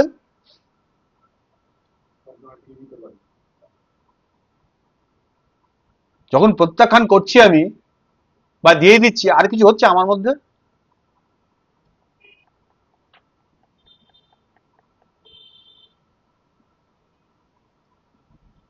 কিছু হচ্ছে না।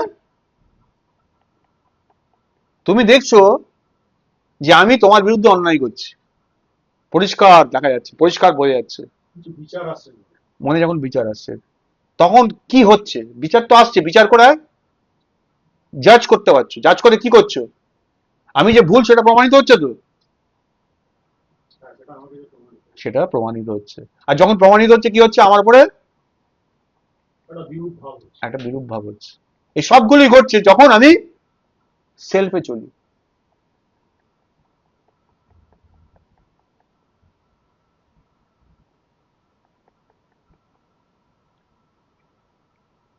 দেখো, আমরা আত্মার দ্বারা চলছি কিনা তার নির্ধারিত হয় আমরা কুশবিদ্ধ হয়েছি কিনা তার উপরে। আমরা জানি আমরা আত্মার দ্বারা চলছি কিনা, তা আমরা কুশবিদ্ধ হয়েছি কিনা তা জানার দ্বারা। যদি তুমি ক্রুশবিদ্ধ না হও, এমনকি তুমি যদি মনে করো তুমি আত্মায় পূর্ণ, তুমি ক্রুসিফাইড হওনি, খ্রিস্টের সঙ্গে ক্রুশবিদ্ধ হওনি, তুমি মনে করতে পারো তুমি আত্মার দ্বারা পূর্ণ, তোমার মধ্যে অনেক বিষয় আছে, স্পিরিচুয়াল অনেক বিষয় আছে, তুমি আত্মার দ্বারা পূর্ণ, তবুও তোমার কিছু করা বা কিছু বলা উচিত নয়। ক্রুশবিদ্ধতা ছাড়া আত্মার কোনো পূর্ণতা নেই। তাই আমাদের অবিলম্বে ক্রুশ গ্রহণ করতে হবে খ্রিস্টের ক্রুশবিদ্ধতা গ্রহণ করার জন্য। যে কেউ আমার পশ্চাতে আসিতে ইচ্ছা করেছে প্রথম হচ্ছে আপন ক্রুশ তুলে নিই। যখন আমি আপন ক্রুশ তুলে নিই তখন ডিজার্ন করার, কাউকে জাজ করার মতো জায়গায় থাকি কি আমি? হ্যাঁ, থাকি না। যখন আমরা খ্রিস্টের ক্রুশবিদ্ধতা গ্রহণ করি তখনই আমরা পুনরুত্থানে থাকি, আর যখনই আমরা পুনরুত্থানে থাকি সেই পুনরুত্থানই হলো রিয়েলিটি, সেটাই হচ্ছে আত্মা, দ্যাট ইজ স্পিরিট। আমি এটা সাক্ষ্য দিতে পারি যে এভরিডে লাইফে আমি প্রত্যেক দিন এই লেসন শিখছি, প্রত্যেক দিন আমাকে শিখতে হচ্ছে, এভরিডে শিখছি। খুব কমই আমি মানুষের প্রশ্ন পাওয়ার সঙ্গে সঙ্গে উত্তর দিই, আগে যেটা ছিল না আমার মধ্যে। কেউ প্রশ্ন করলে আমি ইনস্ট্যান্ট উত্তর দিতাম। অনেকে প্রশ্ন করে, ঈশ্বরের বিষয়ে প্রশ্ন করে, যে কোনো বিষয়ে প্রশ্ন করে, খুব কমই আছে আমি ইনস্ট্যান্ট উত্তর দিই। যখন আমরা প্রশ্ন পাই তখন আমাদের জিজ্ঞাসা করা উচিত উত্তরটা কে দেবে, আমি না খ্রিস্ট? তুমি আমার কাছে একটা প্রশ্ন করেছো, তাই তো, কি জানতে চাইছো, উত্তরটা কে দেবে? আমি দিতে পারি, আমার মধ্যবর্তী খ্রিস্ট দিতে পারে, কে দেবে?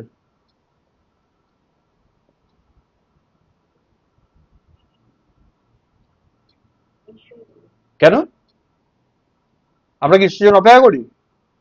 কুসুমানের প্রশ্ন করলাম, টাক করে একটা উত্তর দিলাম, কে দিল উত্তরটা, আমি না খ্রিস্ট? সেই জন্য বলছি যখন আমরা প্রশ্ন পাই তখন আমাদের জিজ্ঞাসা করা উচিত উত্তরটা কে দেবে, আমি না প্রভু?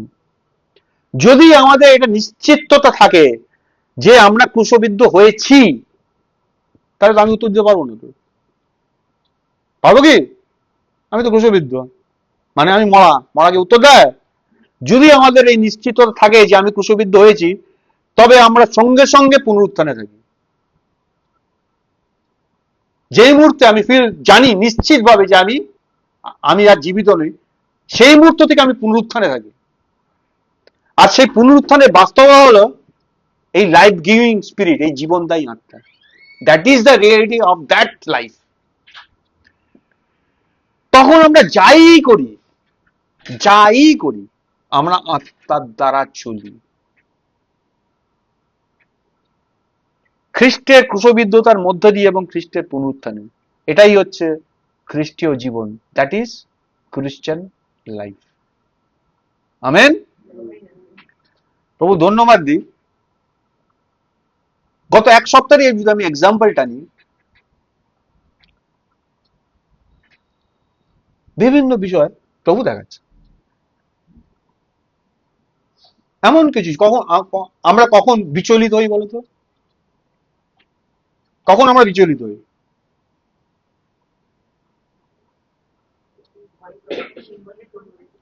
যখন আমি যেভাবে সবকিছু ভেবে এসেছি সেইভাবে যখন কোনো কিছু থেকে সরে যায়, সেইভাবে না ঘটে, তখন বিচলিত হই। সহজভাবে বলছি, তাই তো? তার আগে অব্দি সবকিছু ঠিক ছিল, কোনো সমস্যা ছিল? আমি ভাবছিলাম যে কোনো সমস্যা নেই, কারণ সবকিছু ঠিকঠাক, আমার চোখে ঠিকঠাক, তাই না? ভালো করে ভেবে দেখো তো। জানি না এই উদাহরণটা অ্যাপ্লিকেবল হবে কিনা। ঈশ্বর জোনাকে ব্যবহার করছেন, পাঠাচ্ছেন, কোথায় পাঠাচ্ছেন? নিনবাতে। কি জন্য পাঠাচ্ছেন? যেন সেখানকার লোকদেরকে একটা সুযোগ দেওয়া, যাতে তারা মন পরিবর্তন করতে পারে, যাতে তারা বাঁচে। কারণ ঈশ্বরের ইচ্ছাও নয় যে একটা প্রাণ বিনষ্ট হয়। অ্যাকর্ডিং টু ঈশ্বরের যে স্ট্র্যাটেজি, তার যে মনোভাব, সেই অনুযায়ী তিনি একটা কাজ করছেন। আর এই ডোমেনে কাজ করার জন্য তিনি তো কিছু করতে পারেন না, তিনি মানুষকে ব্যবহার করেন। মানুষকে তার প্রয়োজন নেই। আর তাকে ভালোবাসে এমন একটা মানুষকে তিনি পেয়েছেন, তার নাম জোনা, তাকে তিনি ব্যবহার করতে চাইছেন। আর জোনা ঈশ্বরের কাছে উপলব্ধ। ঈশ্বর বললে তিনি শোনেন টোনেন। তাই ঈশ্বর তাকে বললেন, জোনা তুমি নিনাবাতে যাও। জোনা কি ঠিক করলো? আমি তর্শিসে চলে যাবো, আমি নিনাবাতে যাবো না। আচ্ছা, ও যদি তর্শিসে চলে যায়, নিনাবাতে না যায়, তাহলে কি ঘটবে? ঈশ্বর আরো একজন ঠিক করে নিয়ে আরো একজনকে ব্যবহার করবে। কারণ ঈশ্বরের পরিকল্পনা ঈশ্বর সিদ্ধ করবেন, তাই তো? সহজ সরল ভাবে তাই তো হওয়া উচিত। ঈশ্বরের পরিকল্পনা কি ব্যর্থ হবে? ঈশ্বর একজন, কিন্তু এখানে আমরা দেখতে পাচ্ছি ঈশ্বরের জোনাকেই নিয়ে কাজ করছেন। জোনাকে বাদ দিয়ে দিলেন, ঠিক আছে যাবি না, যা তোকে বাদ, কাল থেকে তুই আর আমার সামনে আসবি না, আমি আরেকজনকে ব্যবহার করবো। হয়েছে এরকম ঘটনা? বাইবেলটা যদি ভালো করে পড়ি তাহলে দেখবে জোনার দুর্মতি বা দুর্বুদ্ধি থেকে জোনাকে বাঁচাবার জন্য ঈশ্বর একটা প্রচেষ্টা ছিল। কন্ট্রোল করছে যখন, এই জোনার পুস্তকটা যখন শেষ হচ্ছে তখন দেখতে হবে একটা গাছকে তৈরি করে ঈশ্বর জোনাকে বাঁচাবার চেষ্টা করছেন, কারণ জোনার মধ্যে কি ছিল? অ্যাঙ্গার, ক্রোধ। জোনা জানতো, জোনার একটা স্ট্র্যাটেজি ছিল, জোনার একটা প্ল্যান ছিল, জোনা চলতে চলতে জোনা জানে ঈশ্বর কেমন, অনেকটা চিনে ফেলেছে। মুখে বড় বড় কথা বলে, কাজে কিছু করে না, সবাইকে ভালোবাসে, তাই না? এবার জোনা কি করলো? জোনা তর্শিসে পালিয়ে যাচ্ছিল। জোনা যখন তর্শিসে পালিয়ে যাচ্ছে, ঈশ্বর কি ঘটালেন? কিছু ঘটনা ঘটালেন। আর সেই ঘটনার পরিপ্রেক্ষিতে জোনাকে একটা বিরাট মাছ গিলে ফেলল। বাক্য বলছে ঈশ্বর আগে থেকে সবকিছু নিরূপিত করে রেখেছিলেন, তার মানে ঘটনাগুলো ঈশ্বর জানেন, everything he knows, he is all knowing God. আচ্ছা, জোনা এরকম এই এই জায়গা থেকে যাত্রা শুরু হয়েছিল। ঈশ্বর যখন জোনাকে বলছিলেন, জায়গাটা মনে পড়ে এরকম, আর নিনাবিটা এইদিকে আর তর্শিসটা এইদিকে। ও কোথায় পালাচ্ছিল? তর্শিসে পালাচ্ছিল, উল্টো দিকে চলে যাচ্ছিল। আর ঈশ্বর একটা মাছকে নিরূপণ করলেন, সেই মাছটা জোনাকে গিলে ফেললো। করে কোথায় আসছিল মাছটা? নিনাবির সমুদ্রের উপকূলে এসে ওকে উদ্গীরণ করে দিল, বমি করে দিল। যখন জোনার পেটের মাছের পেটের মধ্যে জোনা ছিল, জোনা বেঁচে ছিল তো, হ্যাঁ? আর যে মাছটা জোনাকে গিলে ফেলেছিল সেও তো বেঁচে আছে। জোনা যাচ্ছিল কোন দিকে? তর্শিসে। মাছটা কোন দিকে যাচ্ছে?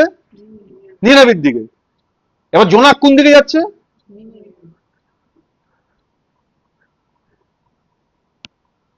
যখন মাছটা নিনাবির দিকে যাচ্ছে তখন জোনাকে দেখা যাচ্ছে? জোনা কোথায়? দেখা যাচ্ছে না। কিন্তু ঈশ্বরের লক্ষ্য পূরণের জন্য যাচ্ছে। যখন আমরা খ্রিস্টতে চলি, খ্রিস্টকে জীবন যাপন করি, তখন আমি আর জীবিত নেই, খ্রিস্টই আমাদের জীবিত আছেন। যে কেউ দেখছে, সে দেখছে একটা মাছ, জোনা নেই। আছে কোথাও? জোনাকে দেখা যাচ্ছে না। ফাইনালি জোনাকে কোথায় দেখা গেল? নিনাবির উপকূলে এসে জোনাকে দেখা গেল। মাছটা জোনাকে ছেড়ে দিয়েছে, দেখা গেছে। যখন দেখা গেছে তখন জোনার কাছে আর কোনো অপশন নেই, জোনা তখন ঈশ্বরের লক্ষ্য পূরণ করছেন। আর 40 দিন তিনি ঘুরে ঘুরে ঘুরে ঘুরে ঈশ্বরের সেই যে ভাববাণী, ঈশ্বর যে টাইম ফ্রেমটা বেঁধে দিয়েছে সেটা ডিক্লেয়ার করে দিচ্ছেন, ঈশ্বরের কাজ করছেন। এখানে আমি এই উদ্দেশ্য বলছি না সেটা ইচ্ছা করে করলো না, জোর করে করলো, কি করলো না করলো না, তার মানে খ্রিস্টতে চলা মানে যখন খ্রিস্টতে চলছে তখন জোনার কোনো কাজ, জোনার ইচ্ছা, জোনার প্ল্যান কোনোটাই সাকসেস হচ্ছে না। হচ্ছে কি? কিন্তু জোনা জানতো না মারা। ঠিক একইভাবে খ্রিস্টতে চলা মানে আমার এক্সিস্টেন্সে এভরিথিং আছে। এক্ষেত্রে জোর করে একটা এক্সাম্পল দেখাচ্ছিল, মানে জোর করে নয়, ও স্বেচ্ছায় ওই জীবনটা যাপন করছে। আমি আর জীবিত নেই, খ্রিস্টই আমাদের জীবিত আছেন। আমাকে আর দেখা যাচ্ছে না, আমি খ্রিস্টের মধ্যে অন্তরীণ হয়েছি, খ্রিস্টকে আমার মধ্যে দেখা যাচ্ছে। যদি এই জীবনটা চলি আমি, তাহলেই ঈশ্বরের লক্ষ্য আমার মধ্যে দিয়ে পূরণ হতে পারে, আদারওয়াইজ নট। এটাকেই বলছে পুনরুত্থানে চলা। যতক্ষণ আমাকে দেখা যায় ততক্ষণ আমি খুশিও জীবন যাপন করছি না, কারণ আমাকে দেখা যায়। আমি প্রত্যেক দিনে প্রত্যেক মিনিটে হিসাব করি এখন আমার জীবনে, সারা দিনের মধ্যে কাকে দেখা গেছে। আর দিনের শেষে বারবার আমি কাউন্ট করি, যদি 100টা ইনসিডেন্ট হয়ে থাকে 95টাই আমাকে দেখা গেছে। আর পরমুহূর্তে আমি মানে বিফল মনোরথ হই, আমার দুঃখিত হই।